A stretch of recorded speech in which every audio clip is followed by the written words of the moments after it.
वही लोग नमस्कार करते हैं। क्योंकि महाराज आपको बता दें, अगर कोई बूढ़ा व्यक्ति, कोई गरीब व्यक्ति अगर साइकिल से आए के तुमसे दो चार बातें अच्छी ज्ञान की बताए दे तो तुम मानोगे नहीं। अरे बेकार जाने में तो ऐसे ही है, हाँ पागल बता दोगे। लेकिन कोई चार पहिया से आवे और दो बातें तुम्हें पढ़ाए जावे तो तुम जा कहो अरे बड़ो ज्ञानी है। हाँ अगर ये ज्ञानी नहीं है तो इतना धनवान है, पैसे वाला है, अरे अच्छी बात करता होगा। लेकिन महाराज हम ये भूल जाते हैं कि महाराज ऐसी चीजें होती है, एक तो होती है सजावट और एक होती है दिखावट, और उसके बाद में आती है मिलावट, और उसके बाद में आती है महाराज गिरावट। अब इसका मतलब क्या होता है? लोग पहले सजते हैं, संवरते हैं, दिखाते हैं तुम्हें कि हम बहुत अच्छे हैं, लेकिन महाराज वो होते नहीं है।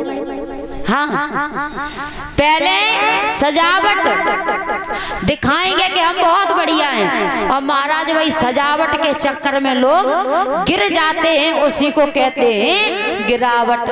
अब ये सजावट गिरावट यहीं से तो आता है, तो हमेशा संभल के चलना, क्योंकि इस संसार में कोई भगवान के अलावा सच्चा साथी नहीं है। अगर कोई तुम्हारे काम आएगा तो वो भगवान है, और उनके अलावा तुम्हारे काम आने वाला कोई नहीं है। महाराज हमने ये भी सुना कि काफी लोग तो ये बोलते हैं कि भक्ति हम भगवान की बुढ़ापे में करेंगे।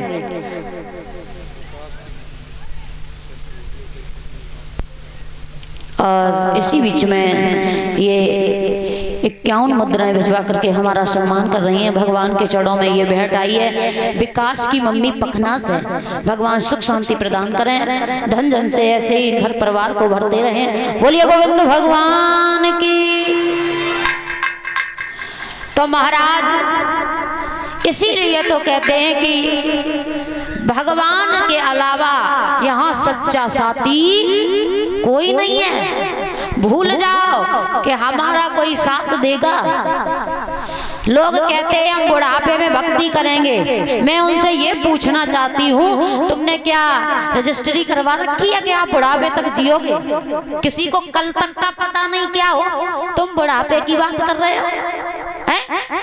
अगर भक्ति करनी है तो जिस दिन से पता चले कि भक्ति ही सब कुछ है, उसी दिन से लग जाओ। बुढ़ापे को इंतजार ना करो, क्योंकि बुढ़ापे में कानों से सुन नहीं पाओगे, आंखों से देख नहीं पाओगे, पैरों से चल नहीं पाओगे और हाथों से दान कर नहीं पाओगे।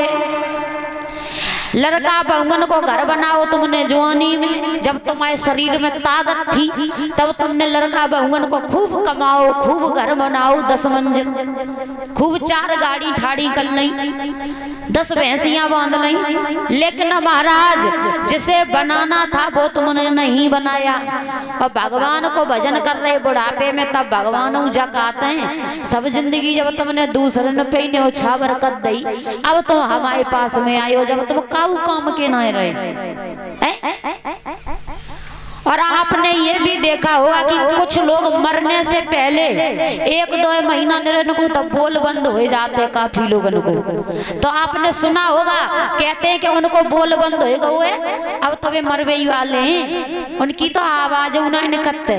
तो किनकी आवाज नहीं कत्ते? जो भगवान के दरबार में आते हैं, कथा सुनने के लिए आते हैं, लेकिन ना वे कथा सुनते हैं और ना वो भजन गाते हैं, उनकी जाए के आवाज बंद हो जाती है। हाँ, जब भगवान के दरबार में तुम नहीं बोलोगे, अब बुढ़ापे में तुम्हारा जो ही हाल हुई है।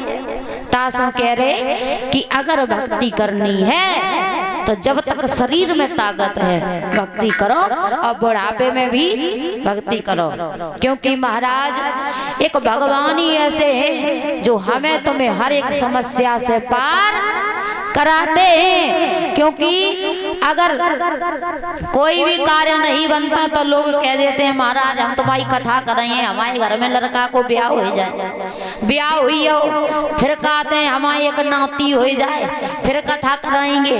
लेकिन महाराज ऐसे ही धीरे धीरे समय बीतता जाता है, लेकिन वो समय नहीं आ पाता।